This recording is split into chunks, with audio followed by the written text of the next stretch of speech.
Perek Aleph, Mishnah Yud. D'accord? Et on va étudier Bezrat Hashem sur Hillel Shammai. On va parler sur Va'ahavta l'Erecha Kamocha, vous avez dû parler beaucoup. Combien de fois vous avez entendu ça, je ne sais pas. Et maintenant, c'est Masechet Avot. Alors, ce que vous avez entendu, je ne répète pas d'habitude. D'accord?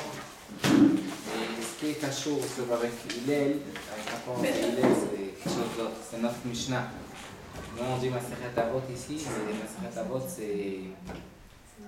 On est dans le dernier couple.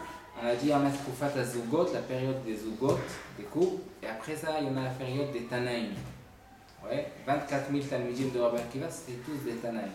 Ouais, Tanaïm, c'est Rabbi Akiva, il y en a une différence entre les deux.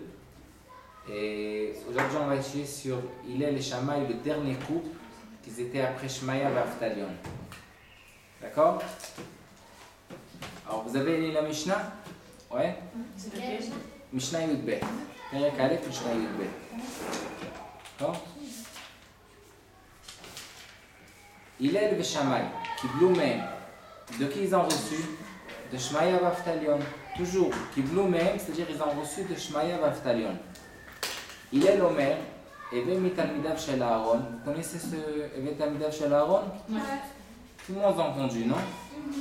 Il y a un chant qui s'appelle Eve Mitalmidav Shel Aaron. Oev Shalom, Verodef Shalom.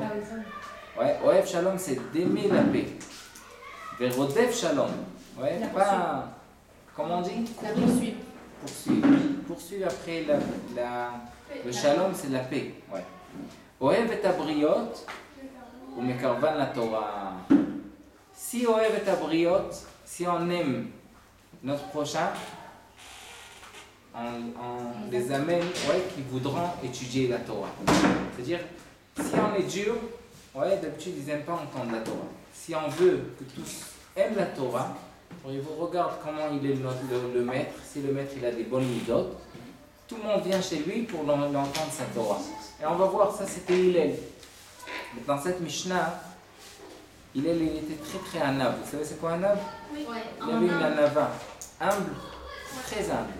Pourquoi je le dis? Puisqu'on n'a pas jamais trouvé dans les Mishnah, si on veut dire quelque chose, si les Tanaïm voulaient dire quelque chose de Sukkot, alors il le disait directement.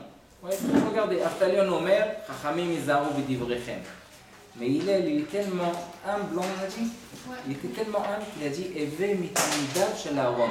Même si lui, il était comme ça, lui, il était très humble, il pouvait dire directement aimer la paix, Oavu Shalom, Rodef Shalom, directement il aurait dû dire. Non, il était tellement humble qu'il a dit soit Mitalmidav Shel Aaron, comme si que moi je suis rien du tout. C'est pas moi, soit comme Aaron. Alors ça, c'est la Mishnah, c'est la première des choses qu'on apprend dans la Mishnah. Ça veut dire quoi? Ça veut dire que tout le Perek d'habitude, on ne dit pas soit comme celui-là, soit comme celui-là. On dit directement, tu dois aimer la paix, aime la paix. Il faut que tu aimes les proches, les prochains, Ayov Tabriot, une caravane, les approches à la Torah. Pourquoi il faut dire Eve Mitalmidav, soit les élèves de Aaron? Quel rapport il y en a ici entre Aaron? Aaron, il était un ave, C'est vrai qu'il était humble et il aimait faire la paix, c'est vrai. Mais il est aussi. Il lui manquait rien du tout. Il lui manquait rien du tout. Il avait tous ces caractères qui sont bien de Aaron, il les avait. Mais puisqu'il était humble, il a dit soyez comme les élèves de Aaron. Il faut savoir que Aaron il avait 80 000 enfants qui les ont appelés Aaron. Il y en a écrit dans sa Alvaya, dans le Midrash, il y en a écrit dans l'Alvaya de Aaron à Kohen. Il y en avait 80 000 enfants qui s'appelaient Aaron, qui venaient dans la vie de Aaron. Pourquoi? Parce qu'il leur a fait la paix entre les parents. Le couple. Entre les parents. Il a fait Shlom Bayit, il a fait 80 000 Shlom Bayit. C'est beaucoup, c'est ceux-là qui ont eu des enfants après, ils ont appelé Aaron. 80 000. C'est-à-dire chaque jour quelques. Et le Barthénoura, il va parler sur le Shlom Bayit qu'il faisait Aaron. Mais lui, il était Oev Shalom et Rodef Shalom. Comment il était Oev Shalom et Rodef Shalom? On va voir dans le Barthénoura. Et faut savoir, quoi, la paix, c'est... Shalom, il y en a écrit dans la Gemara que Shalom, c'est Enecha Marzik, En Kli chez Marzik Bracha, il n'y en a pas, comment on dit Kli?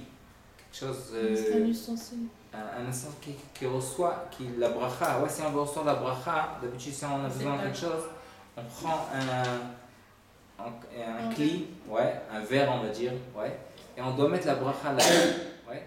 Et ça, le En Kli Marzik Bracha, plus que le Shalom. Le Shalom, c'est le plus. D'un autre côté, Machloket, c'est le plus mal qu'il y en a. Ouais, Machloket, c'est. Machloket, dans les mots, c'est Chelek Mavet. Ouais, si on voit, je peux l'écrire ici, vous allez. Hein? Ça marche pas? Donc, c'est pas grave alors. Machloket, ouais. Machloket, c'est les mots. Chelek, c'est un morceau de la mort. Mavet. Ouais. Si vous prenez Machloket, vous allez voir tous les mots dans le mot de Machloket. Ouais, ça c'est. Maintenant, Hillel, c'était le Nassi. Toujours on a dit que le premier, c'est un Nassi, si vous vous rappelez, ouais. Dans toutes les cours, on a dit ça. Le premier, il était Nassi. Le deuxième, il était Avbedin. Ouais, Hillel est venu beaucoup après. Mais Hillel, la Nassi, c'était dans l'époque du Sanhedrin. Ouais, Sanhedrin, il y en avait dans l'époque de Hillel, c'est une époque qui était très dure. Ouais, même s'il a reçu la Torah de Shmaïa Avtalion. Mais c'est une époque, celui qui était roi, c'était Hordous. Vous avez entendu une fois sur Melech Hordous. Lui, il était le roi en Israël. Et il a tué toute le Sanhedrin. Il a tué toutes les Hashmonaïm. Jusqu'à qu'il y en a écrit dans la Gemara, Masechet Kedushin Dafaïm. Il y en a écrit là-bas, celui-là qui va dire qu'il est de Hashmonaï. On lui dit non, toi tu es rien qu'un esclave de Hashmonaï. Tu viens pas de Hashmonaï. Ça se peut pas que tu viennes de Hashmonaï, puisque Hordous, il a tué toutes les Hashmonaïm qui étaient dans son époque. Il a tué aussi toutes les Sanhedrin. Et qu'est-ce qu'il faisait? Il y en a écrit dans la Gemara où il faisait 12 lignes de Hardissaot, des oiseaux. Et chaque fois qu'il rentrait au palais, tous les oiseaux ils criaient « Vive le roi, vive le roi ». Les oiseaux? Hein, les oiseaux, peut-être des perroquets. Ah. Ça se peut. Ouais, mais il y en a écrit, il s'appelait Hardissaot, comme ça il s'appelait. Il y en a écrit dans le Mefarshim que c'était Kishouf. Comment on dit Kishouf? C'est. La magie. Ah, un sort. Une sorcière, comme on dit. Ouais, un sorcier. Ouais, sorcier. C'est pas quelque chose qui était vrai, mais c'est quelque chose qu'il a fait. Et pourquoi il l'a fait? Il voulait que chaque fois qu'il rentre dans le palais, que quelqu'un lui dise qu'il soit roi. Parce que puisqu'il était devenu roi, pas de Meratson. Parce que pas le peuple ne le voulait pas. Mais il était très fort, ouais. Il a reçu après ça le royaume. Il a construit beaucoup de choses, ouais. Il a construit même le Bet Amikdash. Il y en a écrit sur le Bet Amikdash de Hordous. Michelora Bet Hordous, Binyan Hordous, Lora Binyan Miyamav. C'est-à-dire, celui-là qui n'avait pas vu le Bet Amikdash de Bet Hordous, jamais il a vu un bâtiment qui est tellement beau comme Binyan Hordous. Hordous, c'était le Bet Amikdash le plus beau qu'il y en avait. Et ça, c'était Malchut Hordous. Et il voulait qu'il nous donnait à Israël, mais c'était un roi qui était très très très rachat. Et il devait calmer son époque, ouais, c'était très dur de calmer les juifs, puisqu'ils étaient très Ayoredoufim, ils couraient après eux toute la journée, ils prenaient des taxes, ouais, très chères d'Israël pour payer tout ce qu'il a construit. Ouais, ils prenaient très très cher. C'était un roi qui était très très très dur. Mais jusqu'à qu'il est venu il a Mitten, on dit, ouais, il a amené encore une fois le royaume qui soit plus calme et il était très très intelligent. Il faut savoir que toutes les coupes, il n'y en a pas écrit par Rav et par Rebbi et par Rabban. Ouais, je ne sais pas si vous vous rappelez quand on a dit ça, hein, que même les Lévi'im, on n'a pas vu jamais Rabbi Shmuel Hanavi, Rabbi Oshaya, non, Oshaya Hanavi, Shmuel Hanavi. Toutes les Shmaïa Vaftalion, Yossi ben Yozer, Shimon ben Shatar, Hillel, Shammai, il n'y en a pas Rav. Puisque avant, dans l'époque des Zougot, de leur dire Rav, c'était rien pour eux. C'était beaucoup plus qu'un Rav. Et ça s'appelle, rappelez-vous, c'est une heure un Mefran. Je vais vous demander c'est quoi Gadol Meraban Shemo. Ouais? Gadol Meraban, c'est-à-dire plus grand de Rabban, Shemo, c'est son nom. C'est-à-dire le nom, c'est plus grand que Rabban. Ouais, si on voit Rabbi, la différence entre Rabbi et Rav, Rabbi c'était en Eretz Israël, Rav c'était en Babel. Ouais. Babel c'est où? C'est la Perse. Ça c'était Rav, on l'appelait Rav.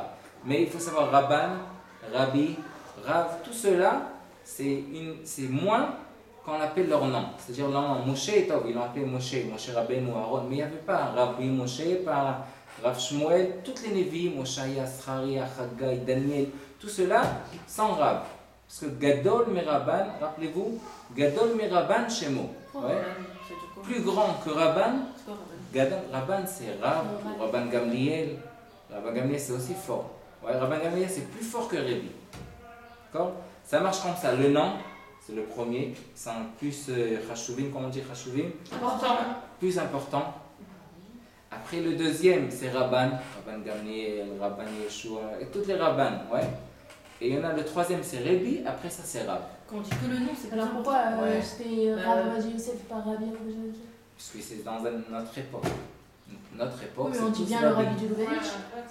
Aussi, le Rabbi du Lubavitch, c'est aussi cette époque. Mais c'est pas les Mais Tanaïm. Je parle sur les Zougot. Rav et Rabbi, c'est pareil?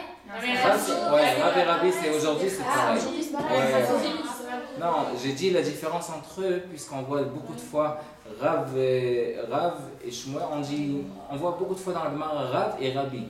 Ouais. Alors là-bas, et si vous avez dit déjà Rav Ovadia, alors Rav Ovadia c'est lui qui l'a dit.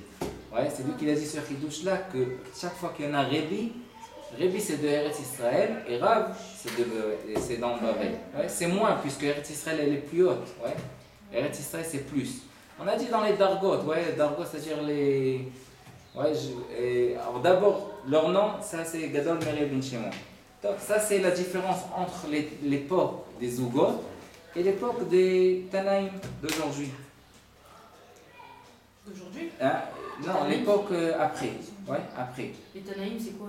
Les Tanaïm, c'est juste après les Zougot. Et on dit aussi Rav? Ouais, ils ont commencé. Ouais. On peut voir, je pense, après la Mishnah de Hillel, ça commence Rabban. Ouais, vous pouvez voir, voilà, Shammai c'est Mishnah Tetvav, la dernière Mishnah. Et Mishnah Tetzain, c'est déjà Rabban Gamliel. Et après, il y en a écrit Shimon Beno, ne me demandez pas c'est pourquoi Shimon Beno. Ouais, c'est une question. Mais Rabban, il y en a écrit Rabban Shimon Ben Gamliel, toutes les Rabban ils sont après. Après ça, ça commence Rabbi Omer. Perek Sheni, ça c'est déjà Rabbi. La phrase c'était Gadol Shemo Rabban. Ouais. Gadol Shemo, non. Gadol Meraban Shemo. Ouais, comme ça, c'est écrit. Ouais. On va le voir, Bezrat Hashem, on va le voir, je pense, dans le Barthénoura. Gadol Meraban Shemo. D'accord? Et donc, il faut savoir, et Ordous, c'est lui qui l'a fait Kessaria. Ouais, Kessaria en Israël, là, à côté de la mer, c'est Kessaria, c'est Ordous. Ouais. Il y en a là-bas jusqu'aujourd'hui, il y en a là-bas des Amoudim, comment on dit des Amoudim? Des colonnes plutôt. Hein? Colonne. Non, c'est ouais, des colonnes. C'est des colonnes, ouais, de Ordous. Jusqu'aujourd'hui, c'est là-bas, on peut le voir. Donc, Hillel, encore une chose. Hillel, il avait il y en a écrit dans la Gemara qu'il avait un frère qui s'appelait Shabna. Shabna, comme ça il s'appelait. Shin, Bet, Nuna, comme ça il s'appelait, Shabna. Et ce Shabna-là, il était très très riche. Hillel, il était très très pauvre. Hillel, il était pauvre, il n'en avait rien de l'argent. Il y en a écrit dans la Gemara, celui-là, Hillel Mechayev et Tanim. Ouais, c'est quoi Mechayev? Mechayev Tanim, il oblige les pauvres, puisque après il a été de la voix après 120 ans, ils vont lui dire pourquoi tu n'as pas étudié la Torah? Il va dire moi j'étais très pauvre, j'avais même pas de l'argent, j'avais pas quoi manger. Ils vont lui dire tu étais plus pauvre que Hillel, regarde Hillel ce qu'il a fait pour étudier la Torah. Et il est devenu Nassi. Hillel est devenu Nassi. C'était pas facile qu'il devienne Nassi. Ils ont demandé une question que personne ne savait la réponse. Quelle question? Est-ce que c'est moutard de faire Korban Pessah pendant le Shabbat? La crive, de faire monter Korban Pessah en plein de Shabbat, faire la Shrita. Et personne ne savait. Avant Hillel, il y en avait Bnei Betera. Je ne sais pas si vous savez, Ben Betera, c'était les Talmidei Chachamim qui étaient avant Hillel. Mais Hillel aura dit une réponse. Il y en a écrit Xera Shava. Vous savez c'est quoi Xera Shava? Il y en a écrit une fois dans Korban Tamid Moado. C'est-à-dire, chaque fois dans son moment, on peut faire Korban Tamid. Il y en a écrit Moado dans Korban et Pessah, ils ont fait une Gzera Shava entre les deux. Ils ont dit c'est la même chose, il lui a dit c'est la même chose. Et il a dit que Moutar l'a créé. Et c'est la première fois qu'il s'est énervé dans sa vie. Ouais, si je vous dis dans sa vie, c'est une fois. Qu'est-ce qui s'est énervé? Il a dit à Ben Betera, vous savez pourquoi vous avez oublié cette halakha? Puisque vous n'avez pas servi votre maître Shmaya Vaftalion. Rien que pour ça, vous avez oublié. Et parce qu'il s'est énervé une fois, lui aussi il a oublié une halakha. Ils lui ont demandé à Hillel, est-ce que c'est moutar de amener le couteau pendant le Shabbat pour faire le korban, pour faire la shrita du korban? Il a oublié. Il a dit, Anach lahem Israël, s'ils ne sont pas les fils de Nevi'im, s'ils ne sont pas Nevi'im, ils sont les fils de Nevi'im, ils vont savoir quoi faire. Ils ont amené le couteau sur les cornes de la vache et c'était moutar à Shabbat, comme ça il l'a amené. Donc, il n'y a aucun rapport entre ces locations. Mais c'est ce que c'est pour ça que Hillel il est monté, il était devenu Nassi, ils lui ont donné d'être Nassi. On voit que Bnei Betera ils étaient très humbles, humbles. La Nava qu'ils avaient, ils ont donné directement. Ils ont vu que Hillel s'est étudié mieux qu'eux, ça ils leur ont donné. Comme si c'était avant. Celui qui savait étudier mieux, c'est lui qui était Nassi. Sur Hillel on dit, il y en a écrit dans quelques endroits que Hillel c'était Shoresh Nishmato de Moshe Rabbeinu.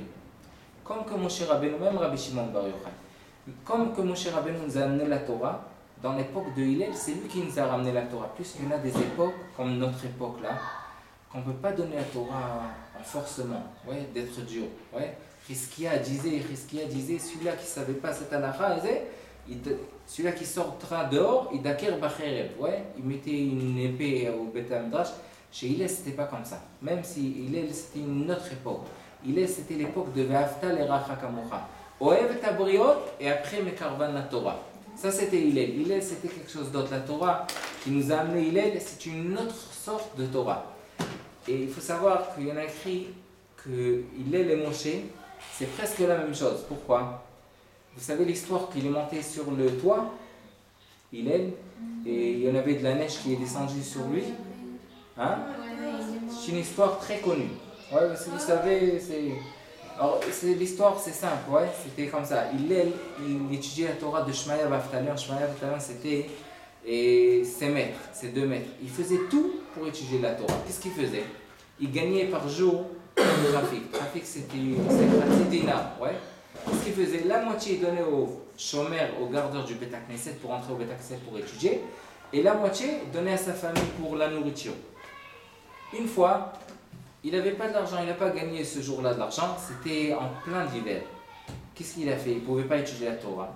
Il a gagné un peu, il est monté dans le toit, en haut du toit, il pouvait entendre la Torah de Shmaya Vaftalion en haut du Beth Knesset. Avant, il payait pour entrer au Beth Knesset.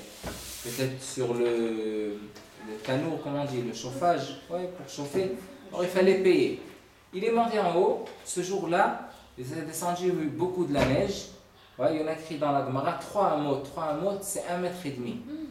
Après quelques heures, 1,5 mètre sur lui. C'est arrivé le matin après qu'ils ont étudié toute la nuit. Shmaya a dit à Aftalion, qu'est-ce qu'il y a? D'habitude, il y en a de la lumière ici. Aujourd'hui, c'est sombre. Comment on dit? Sombre. Il a regardé en haut, ils ont vu une forme d'un homme. Donc ici, qu'ils sont montés en haut, ils ont enlevé toute la neige, ils ont trouvé Hillel. Hillel était déjà évanoui, c'était en plein de Shabbat, ils l'ont fait rentrer dans le Beth Knesset et ils ont mis des autres habits, ils l'ont fait chauffer, ils ont allumé même le chauffage, c'était moutarde. Ils ont dit que Daïou Hillel et Khalel ta Shabbat. Ça vaut le coup, on dit, ça vaut le coup de être Mechalel Shabbat pour sauver Hillel, puisque Hillel c'était un grand ami de Chacham. Ça c'était l'histoire de Hillel. Et je vous ai raconté sur Shabna, il était tellement très pauvre et Shabna voulait lui donner de l'argent. Mais quand il voulait lui donner, rien qu'après qu'il est devenu Nassi, il voulait lui donner de l'argent. Hillel lui a dit non. Quand j'étais pauvre, tu ne voulais pas me donner. Maintenant que je suis devenu très important, tu veux me donner de l'argent. Il n'a pas pris de l'argent, il ne voulait pas prendre de son frère. Même si son frère il était riche, il ne voulait pas prendre de lui rien du tout. Maintenant, il y en a écrit, tout ce qu'il y avait chez Moshe Rabbeinu, il y en a écrit dans la Gemara, c'était 3. C'est quoi 3? Si on prend Moshe, c'est combien de lettres? 3 lettres. Hillel combien? 3. Aussi 3 lettres. Maintenant, il y en a écrit comme ça. Il y en a écrit qu'Akadosh Baruch Hu nous a donné la Torah. Quel mois? Le 3e mois. Puisque le premier mois dans la Torah, c'est quel mois? Nissan. Nissan, Iyar, Sivan. Sivan, c'est le 3e mois. D'accord? Une des choses qu'il faut savoir que Sivan, c'est le 3e mois. Et combien on fait des jours d'Agbala, vous savez? Shloshat Yemei Agbala, vous avez entendu une fois? Oui. 3 jours de préparation avant de Recevoir la Torah. recevoir, c'est-à-dire 3 jours. Regardez combien 3 il y en a ici. Le 3e mois, on a dit déjà 3 lettres. Ouais, Moshe, 3 lettres Hillel. Le 3e mois, les 3 jours de préparation avant de recevoir la Torah. Tanakh, vous savez c'est quoi Tanakh? Torah, Nevi'im, Ketuvim. Oui. C'est 3 aussi. Abraham, Yitzhak, Yaakov, aussi 3. Et Midrash, Halacha, Agada, c'est aussi 3. Qu'est-ce qu'ils disent Am Israël? Shachrit, Mincha, Arvit. Kadosh, Kadosh, Kadosh, on a dit? On a dit. Abraham, Yitzhak et Yaakov aussi, on a dit. Il y en a écrit que Moshe Rabbeinu c'était le 3e dans la famille. Ouais, le premier c'était Aaron, le 2e c'était Myriam, et le 3e c'était Moshe Rabbeinu. Ouais, encore une fois 3. Et il y en a beaucoup de 3, ouais. C'est quoi le 3? Hein, tout de suite je vais expliquer, ouais. Vous avez encore un 3, Cohen, Lévi, Israël. Encore une fois 3. Alors on voit que tout, à côté de Moshe Rabbeinu, c'était toujours 3. Cohen, Lévi, Israël. Maintenant on va partir chez Hillel. Hillel, il y en a écrit où il est monté? À la Gag, ouais, le toit. Parce qu'on n'a pas maintenant un feutre, ouais. On va essayer de comprendre. Gag, combien c'est Gimatria Gimel? 6, 3. Gimel c'est 3. Alors Gag c'est combien de fois 3? 2 fois 3. Gag. Maintenant il y en a écrit combien de mots c'est descendu sur lui? Vous savez c'est 3. C'est quoi, c'est le toit? Le 3, ouais. Ouais, le 3, toi c'est le 3, ouais. 3 mots, ouais. Gag. Maintenant, c'est descendu sur lui quoi? Sheleg. Vous savez c'est quoi Sheleg? Ouais, Sheleg, Sheleg. Pourquoi pas Geshem? Geshem, c'est aussi 3 lettres, non? Sheleg, c'est aussi 3 lettres. Mais c'est pas descendu sur lui de la pluie, sur Sheleg. Comment ça s'écrit? Ouais. Chine, la C'est quoi Shin? Elle a dit Shin, c'est 300, c'est encore 3. Lamed, c'est 30. Gimel, c'est 3. Encore 3 et 3 et 3. Et pas rien que ça. Quelqu'un m'a demandé pourquoi il n'y a pas écrit de la grêle en dit Barad. Parce que puisque Barad c'est avec du Kamat. Si on prend Sheleg, la neige, c'est avec 3 points et encore 3 points. Ouais, c'est Ségol. Ça s'appelle Ségol déjà. Donc, je ne veux pas maintenant je vous dire encore 3, pas beaucoup. Mais vous avez compris, ouais? Mais ça ce que je veux dire. Ça veut dire quoi, 3? Ah, ça veut dire quoi? Il faut expliquer, ça veut dire quoi à la fin? Alors, il faut savoir qu'il y en a écrit que Am Israël a dit à Kadosh Baruch Hu a dit à Am Israël, V'item li les Am Segula. Ouais, c'est quoi Am Segula? Vous savez c'est quoi une Segula? C'est quelque chose de Meyuchad. Ouais. Comment on dit Meyuchad? Spécial. Ouais. Am Israël c'est quelque chose de spécial. C'est Am Segula. C'est quoi Ségol? Ségol c'est aussi 3. Ouais. Akadosh Baruch Hu voulait nous dire qu'on est comme le Ségol. Am Segula. Qu'est-ce qu'il y en a de spécial dans le Ségol? Si vous prenez le Ségol, mettez-le à l'envers, il restera un Ségol. Il nous dit à Kadosh Baruch Hu, tout ce que vous allez faire, vous serez mon peuple. Ouais. Ça c'est Am Segula. Am Segula comme Am Ségol. Ségol, où tu le tournes, il restera Ségol. Et pas rien que ça. Ségol, c'est un point qui sort de 2 points. C'est vrai ou pas? Un point. C'est-à-dire, Kadosh Baruch Hu nous dit, je vous ai préféré de tout le monde, de tous les peuples. Je vous ai pris à vous, Am Israël, et j'ai laissé les autres peuples seuls. Ouais. Puis même si on va faire tourner le Ségol, toujours c'est un qui sort de 2. Ça c'est le Ségol. Ouais, il est écrit 1, 2, si on avait le tableau ici, on va l'expliquer. Mais vous avez déjà compris, ouais. Ça c'est le Ségol de... Alors ça c'était Hillel. Pour ça Hillel c'était comme, à peu près comme Moshe Rabbeinu. Le 3 ça signifie le Ségol?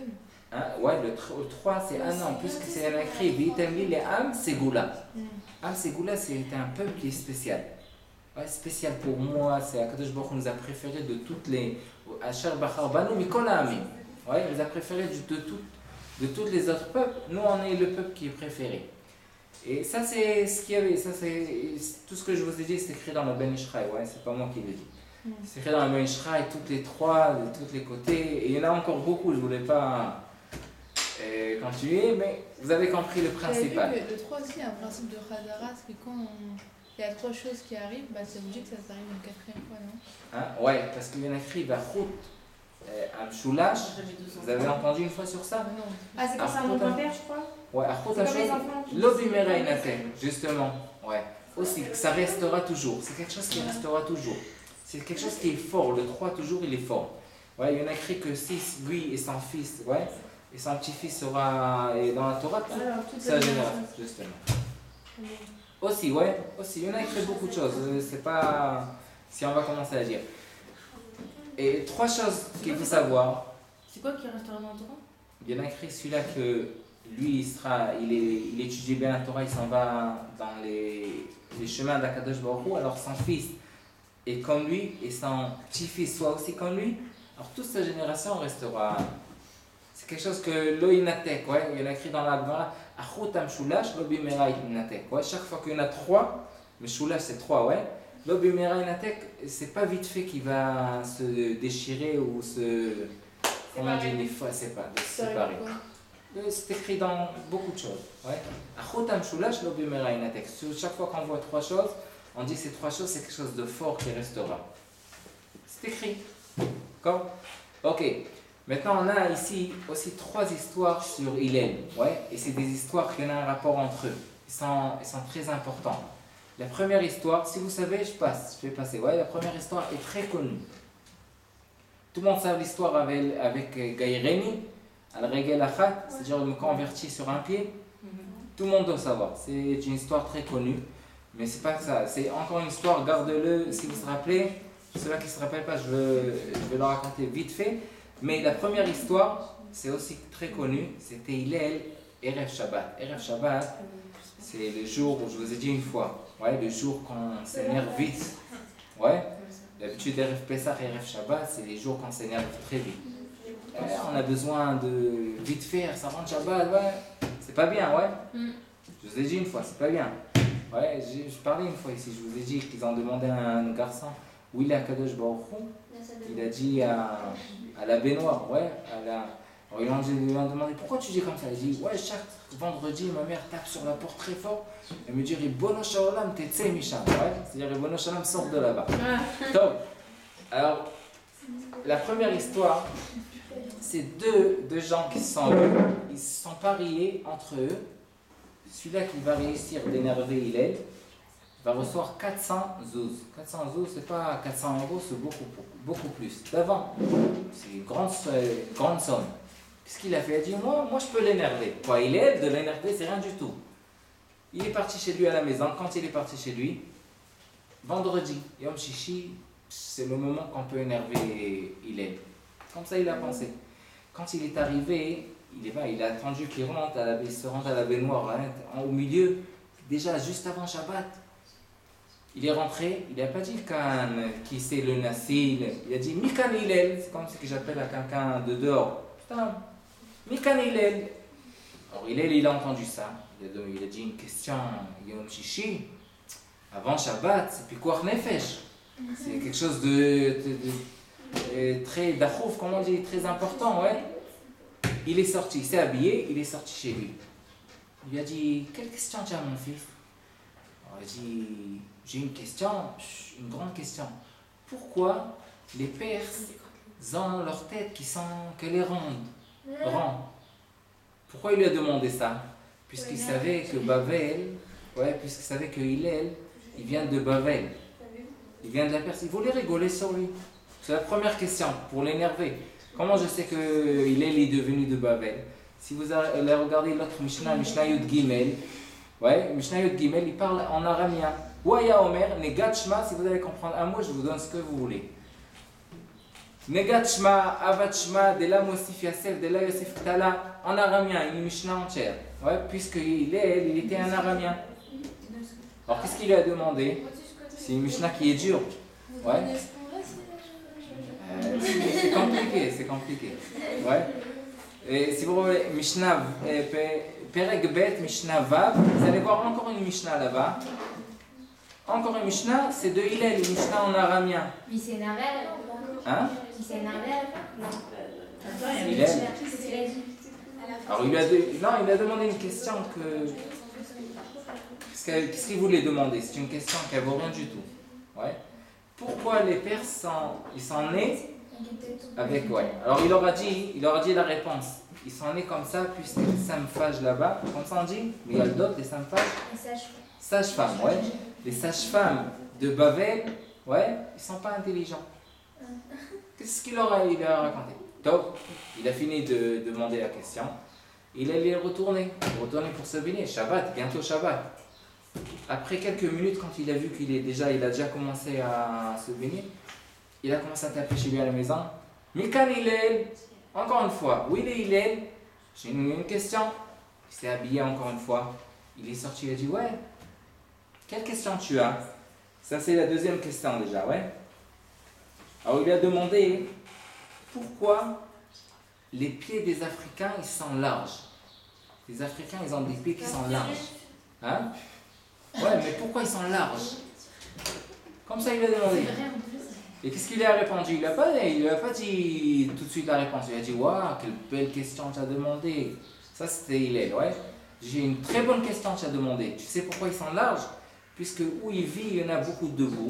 Ils ont besoin des pieds qui soient larges, ouais, pour pas rentrer dans la boue beaucoup. C'est comme ça que leur a fait, leurs pieds. Et après ça, la troisième question, ouais, on va faire vite, on n'a pas beaucoup de temps. La troisième question, c'était pourquoi à Tarmodim, c'est comme des Chinois. Pourquoi ils sont des îles comme ça? Bridé. Hein, bridé, on dit? Bridé.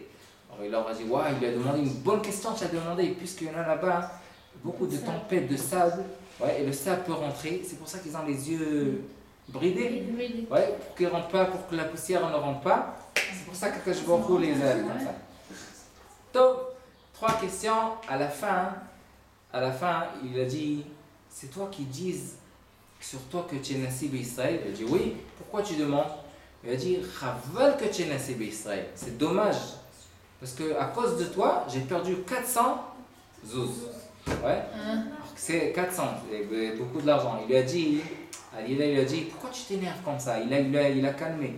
Il lui a dit, ça vaut le coup de perdre 400 zouz fois 2, c'est-à-dire 800, et de ne pas s'énerver, même pas que il ne s'énerve pas, même pas une fois. Ça c'est la première histoire. La deuxième histoire sur Hillel, j'espère on pourra aujourd'hui l'aspect, comme on dit, de terminer les 3 histoires. La deuxième histoire, c'est comme ça. Il est venu un goy, il a entendu le goy, il voulait étudier la Torah. Il est venu chez Shammai, il a dit combien de Torah il y a? Il lui a dit 2 Torah, Torah chez Birtav et Torah chez Baal Peh. Ouais, vous savez, Torah chez Birtav, Torah chez Baal Peh. Alors il a dit à Shammai, moi je crois rien que sur la Torah chez Birtav, sur Torah chez Baal Peh, je crois pas. Rien qu'il a entendu ça, il a dit, dis-moi, tu viens te convertir, déjà tu me dis que tu ne veux pas entendre la Torah chez Baal Peh, rien que Torah chez Birtav, il a envoyé chez lui à la maison. Le goy, il est parti chez Hillel, il lui a dit, dis-moi combien de Torah il a? Il y en a 2. Il a dit, moi je crois rien que sur la Torah chez Birtav. Il a dit, d'accord, tu veux que je t'enseigne?